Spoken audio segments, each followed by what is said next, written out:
guys, it's Jess. Welcome to my channel. Thank you so much for stopping by and clicking on this video. If you're new here, be sure to head on down below, hit that subscribe button, and if you're new, also welcome. So today we are going to be talking about all of my advice on getting into college, which is so weird. I feel like I haven't thought about this in a minute. I'm about to be a junior at the University of Texas at Austin. I love it so much and I love making videos like this. So I wanted to just tell you all the tips I have. I actually texted a few of my friends and I asked for some advice that they might have, and I just wanted to share that with you. I know if you guys are applying for college right now, it's like literally so stressful, especially this year with everything going on with the global pandemic. It is a big task. So I want to say to any of you who are applying to college, go you. That's really awesome. Whether that's your thing or not, you know what? I'm proud of you for trying and for doing that. And so, yeah. I broke everything down into a few different categories that we're going to talk about today. We're going to talk about resumes, we're going to talk about essays, we're going to talk about alumni. We're going to do all the things, and I hope that this helps you.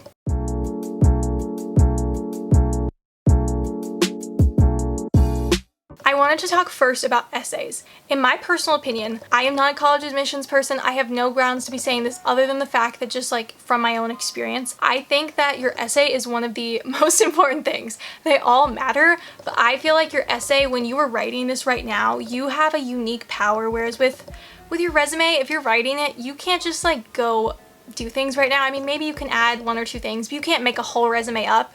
But your essay, it's all about you and your life. And it's like, it's gonna come from you, and so there's just a lot more freedom with that. One of the most important things, whatever you do, you need to show your voice. If you think that you have this prompt and like thousands of other people have the prompt as well, especially if you're applying to your dream college, if it's a very big school that a lot of people want to get into, you know, you don't want to just sound like everybody else. I'm not saying you need to make stuff up or have something crazy happen to you. I guess I'm actually just saying you need to be creative. The thing about the essay is I think a lot of people try really hard to think of some like big topic that's meaningful and whatever.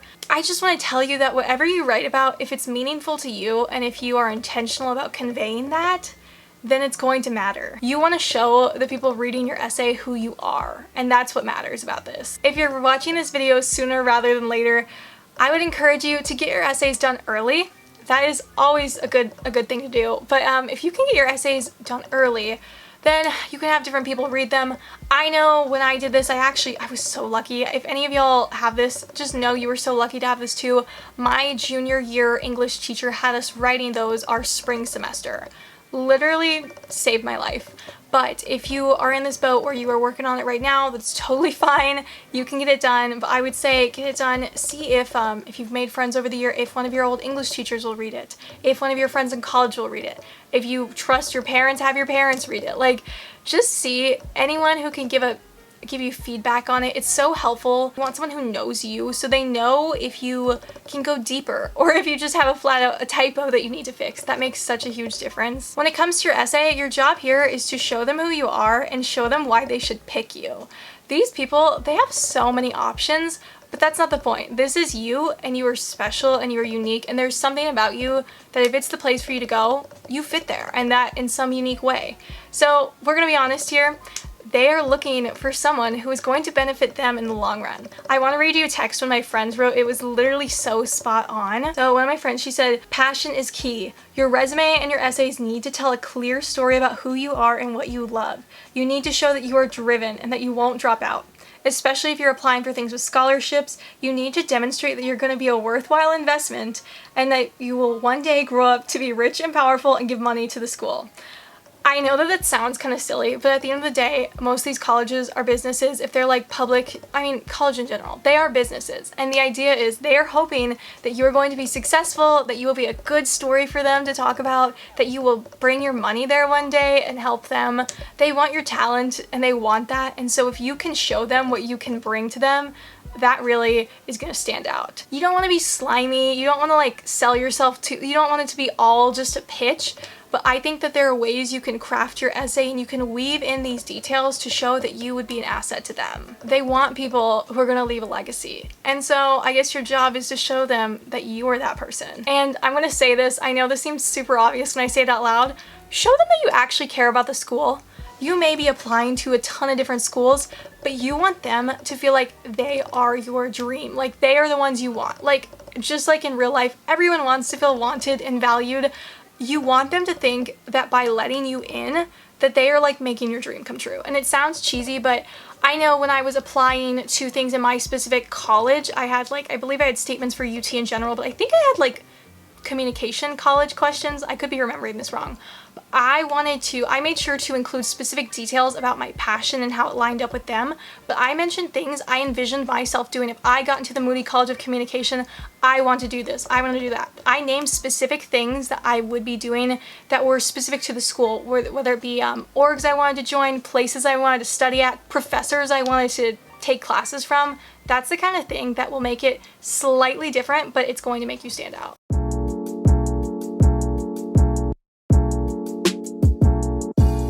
Let's talk about resumes. If you've never made a resume before, don't worry, it's you and the rest of the world probably feel that way at this point. Oh my gosh, I cannot stress this enough. It is 100% quality over quantity. People can tell if you are doing things solely for the purpose of like looking more interesting or looking more well-rounded.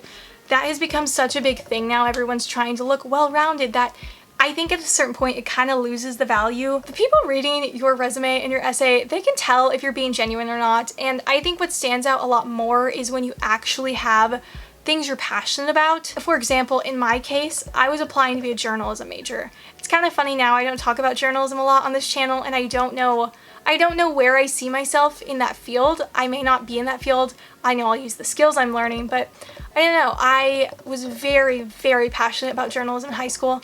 I did yearbook. I did broadcast. I was an editor in yearbook for 2 years. I was a producer in broadcast for 2 years. I had actual work I could show for it. I had won awards for it. I'm not saying you need to run it, but there was a consistency. I had done a yearbook for 4 years. Like, they could tell I cared about it. I did camps for it. And like with broadcast, I liked video, so I talked about my YouTube channel. I included the URL for my YouTube channel on my resume. Now, did someone look at that? I have no idea, but I put it there anyways. And I think one thing I didn't just mention my channel to mention it. I have made, at this point, probably at that point, 120 videos. If you can show that, that shows that you care about something and that it matters to you. And so this isn't like, I mean, yes, you want to flex, but you want to flex in a way that shows that you were passionate about something. And the hope is when they see that, oh wow, she really cares about this, then when she gets here, she's going to care about that too, and she's going to get involved here too.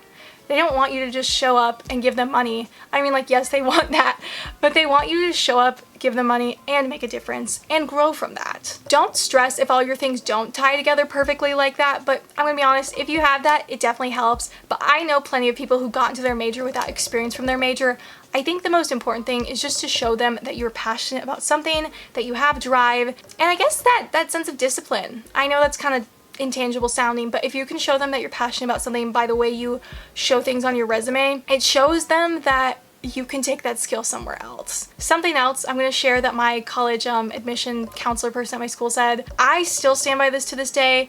It might be a little different in your case. She told me to only ever submit a resume with 1 page. I still believe this because I just don't believe anyone wants to read your resume for longer than that. I mean, y'all, just when you're making your resume, I would just be mindful about the person's time. If they are reading your essay or your resume, they're probably reading hundreds of others, and so they have only so long they're going to read yours. You want to, in everything you do, be intentional about how you arrange the resume so that you get their attention at the top. Have someone proof your resume. I think that if you are wise about how you arrange it, you need to prioritize what's the most important you think, what's going to represent you the best, and what's going to show them who you really are. Also, when you're making a resume, I would always go into Canva and make one. You probably don't want to, like, I know they don't want it to be super colorful or whatever. When I've done more creative things I've applied for, I'll make mine pink because pink is like me. But no, maybe don't make your resume pink, but I would just say try and go in, find one that is clean but unique. I know when you go into Word, there's some basic ones. If you have the ability to make one that looks a little different, I think that's a nice touch. Ask friends you know who are older than you to see their resume. Ask your friends in college to see their resume. I had a friend who was a junior in college and I looked at her resume and I copied, not the stuff on it, but like the template she used. I liked it a lot. I hadn't seen it before, and so I went with that.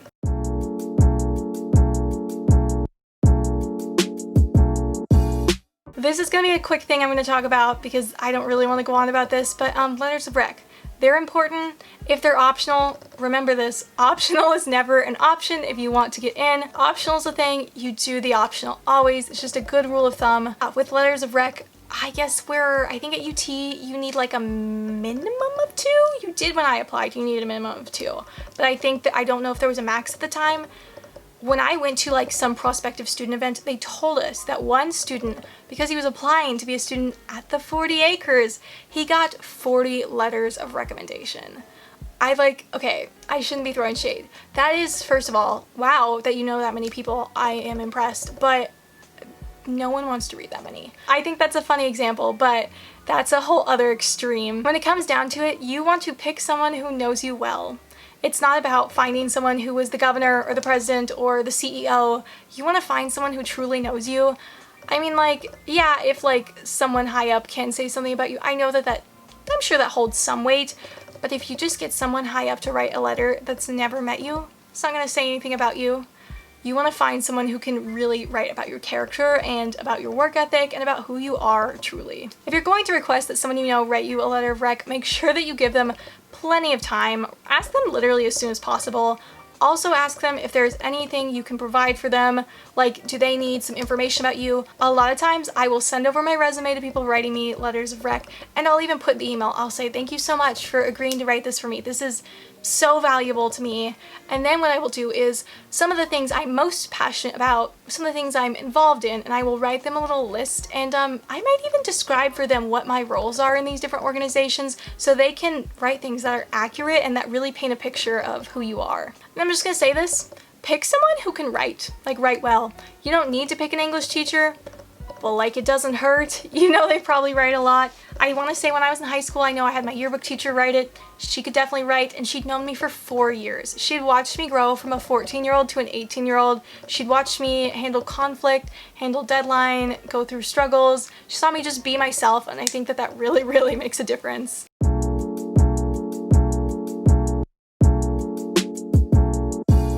Let's talk about alumni and students. This is a random category I made up, but I just think it's as helpful. If you can, go to events, especially I want to say this for those of y'all who are younger and not applying right now.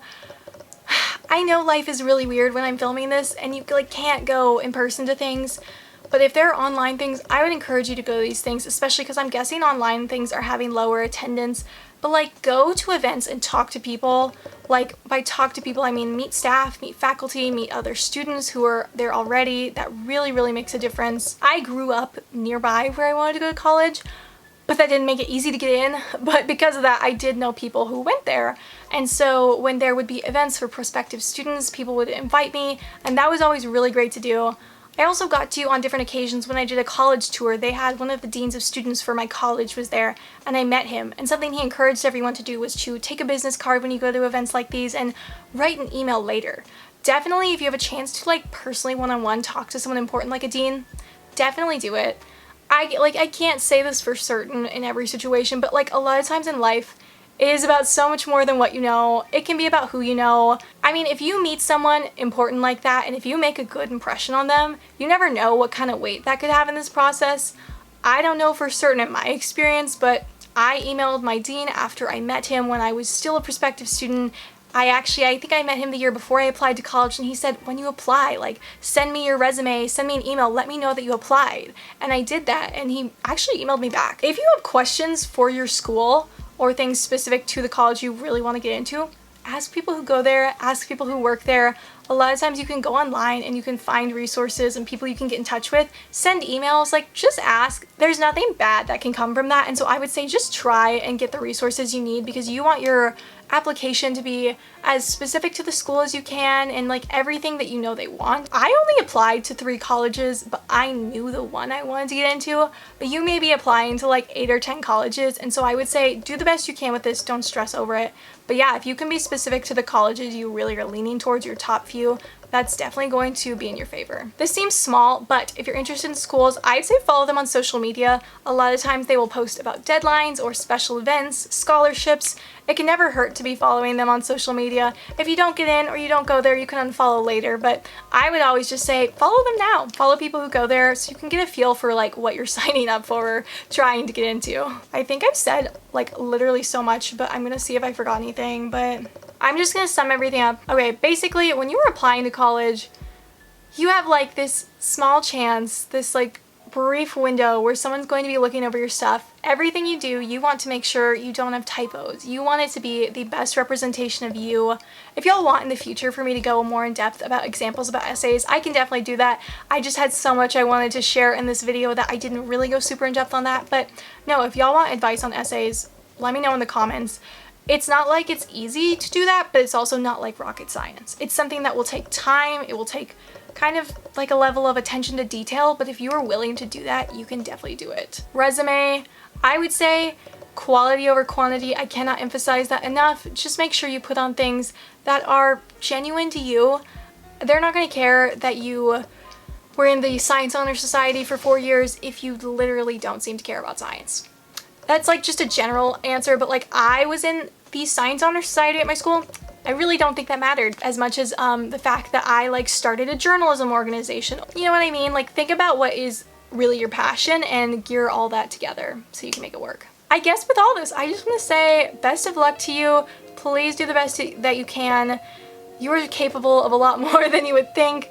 If you know anyone in college that you can reach out to for advice, anytime anyone asks me for help, I'm like more than happy to help because I remember how many people helped me out and I always want to like pay it forward in that way. So definitely don't be afraid to ask anyone for help. Ask your teachers, ask people at the university. Like literally this is your time. And if you can get in and get past this stage, then hopefully in a few years you can do the same for someone else. So guys, I hope this was helpful to you. If you have any tips that I didn't think to include, please comment those down below and we can share ways to help each other. That would be so sweet. If you like this, be sure to leave a thumbs up. And if you want to see more content, I'm going to be posting more college stuff as we come up into the fall. And yeah, subscribe to see more of that. Anyways, guys, I hope you have a great week and I will see you in my next video. Bye!